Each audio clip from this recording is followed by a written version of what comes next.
బాదుషాలు ఇంట్లోనే సింపుల్‌గా, సాఫ్ట్‌గా, జ్యూసీగా లోపట్ల చాలా బాగా ఈజీగా ఎలా చేసుకోవాలో చూసేద్దాము. అయితే నేనిక్కడ వాడేది గోధుమ పిండితోని చేస్తున్నాను. మీకు బయట స్వీట్ హౌస్‌లో మైదా పిండి వాడతారు. అలానే డాల్డా వాడతారు. అలా కాకుండా మన ఇంట్లో ఇలా హెల్తీగా చేసుకోవచ్చు. అలానే టేస్ట్ కూడా చాలా బావుంటుంది. మనకు స్వీట్ హౌస్‌కి ఏమాత్రం తీసిపోదు. అంత టేస్టీగా ఉంటుంది. ఇప్పుడు ఎలానో ఆ ప్రాసెస్ అయితే చూసేద్దాము. Welcome back to my channel వంటింట్లో అమృతం. నేను మీ సునందన. ఇక్కడ ఒక కప్పు గోధుమ పిండి తీసుకున్నాను. ఇలా గోధుమ పిండిని మంచిగా జల్లెడ పట్టేసుకోవాలి. ఇప్పుడు ఇందులోనే ఒక పించ్ ఆఫ్ సాల్ట్ వేసుకోవాలి. ఎక్కువ సాల్ట్ వేసుకోకండి. కొంచెం ఉప్పు వేసుకొని అందులోనే కొంచెం బేకింగ్ సోడా వేసుకోవాలి.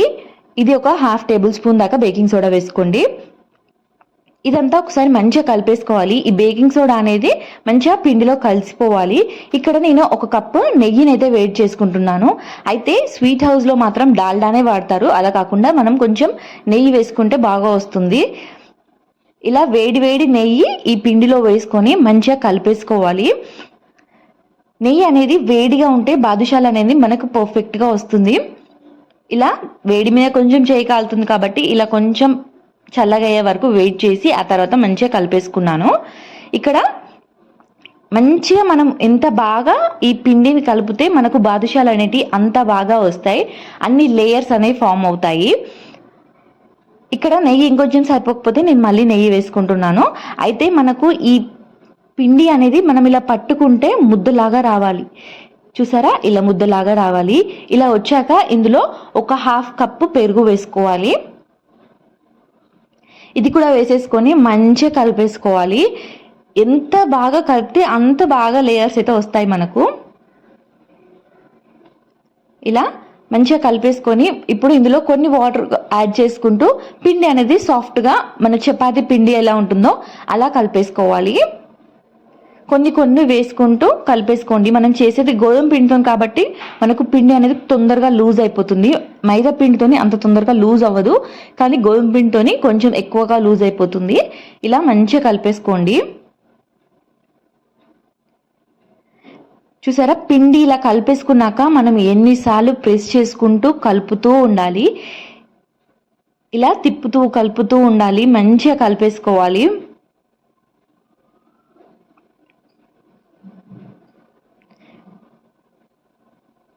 ఇలా సాగదీసినట్టు అనుకుంటూ కలపాలి. అయితే మైదా పిండి ఇలా కొంచెం సాగతీస్తే మనకు మంచిగా సాగుతుంది. గోధుమ పిండి కూడా బాగా సాగుతుంది, కానీ కొంచెం ఇంకెక్కువగా సాగితే లేయర్స్ అనేవి బాగా వస్తాయి. ఇప్పుడు దానిపైన ఒక తడి క్లాత్ వేసుకొని పక్కకు పెట్టేసుకోవాలి. ఇప్పుడు ఇంకొక బౌల్లో ఒక కప్పు చక్కెర వేసుకోవాలి. మనము అక్కడ ఒక కప్పు గోధుమ పిండి తీసుకున్నాం కాబట్టి ఒక కప్పు చక్కెర వేసుకోవాలి. అందులో ఒక కప్పు వాటర్ వేసుకొని ఇది మంచిగా బాయిల్ అవ్వనివ్వాలి. అయితే ఇది మీకు పైన లేయర్ అనేది కొంచెం ముదురు పాకం కావాలి అంటే గట్టిగా ఉండాలి, హార్డ్గా ఉన్న వాళ్ళు అనుకున్న వాళ్ళు కొంచెం ముదురు పాకం తీసుకోండి. నేనైతే ఇక్కడ ఒక స్ట్రింగ్ కన్సిస్టెన్సీలోనే పాకం అయితే తీసుకున్నాను. మరి ముదురుగా కాకుండా కొంచెం లేతగా. అండ్ ఇది కొంచెం చల్లారాక మనకు గట్టిగా అయిపోతుంది. ఇప్పుడు ఇందులో ఒక టేబుల్ స్పూన్ ఇలాచీ పౌడర్ వేసుకోవాలి. అలానే ఒక 2 డ్రాప్స్ మాత్రమే నిమ్మరసం వేసుకోవాలి. మీ దగ్గర నిమ్మరసం లేకపోతే నిమ్మ ఉప్పు ఉంటుంది కదా, అది కూడా వేసుకోవచ్చు. ఇది ఇలా మంచిగా కలిపేసుకోవాలి. మీకు కొంచెం పైన షుగర్ అనేది పైన తేలాలి అనుకుంటే కొంచెం ముదురు పాకం తీసుకోండి. నేను ఇక్కడ కొంచెం మరీ లేత పాకమే తీసుకున్నాను. మాకు ఇలా ఉంటేనే బాదుషాలు ఇష్టము. ఇది మంచిగా పిండి అనేది ఎంత బాగా కలుపుకుంటే అంత. నేను నాకు ఆల్రెడీ రెస్ట్ ఇచ్చాను పిండికి, అయినా కానీ మంచిగా కలిపేసుకుంటున్నాను. ఇక్కడ మంచిగా కలిపేసుకొని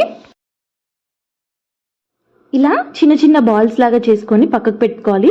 మిగతా పిండి పైన మళ్ళీ ఆ తడి క్లాత్ వేసి పెట్టుకోండి. ఇప్పుడు ఇలా చిన్న రోల్ లాగా చేసేసి ఇలా పీసెస్ లాగా కట్ చేసుకుంటే మనకు ఈవెన్గా వస్తాయి. అన్నీ ఒకే షేప్లో వస్తాయి, అంటే ఒకే సైజులో వస్తాయి. ఇలా మంచిగా వీడియోలో చూపించిన విధంగా బాదుషాలను అనేది చుట్టేసుకోవాలి. ఫస్ట్ మంచిగా రోల్ చేసుకొని లడ్డూలాగా ఇప్పుడు మన బొటన వేలుతోని ఇలా మధ్యలో ప్రెస్ చేయాలి. ఆ తర్వాత మణికంఠ ఉంటుంది కదా, దానిపైన పెట్టి రివర్స్లో ఇలా ప్రెస్ చేయాలి. అప్పుడే మనకు బాదుషాలు అనేది పర్ఫెక్ట్గా వస్తాయి. ఆ లేయర్స్ కూడా పర్ఫెక్ట్గా వస్తాయి. చూసారా, ఇలా ప్రెస్ చేయాలి. చూసారా, బాదుషాలు మంచి షేప్లో వచ్చాయి, చాలా బాగా వచ్చాయి.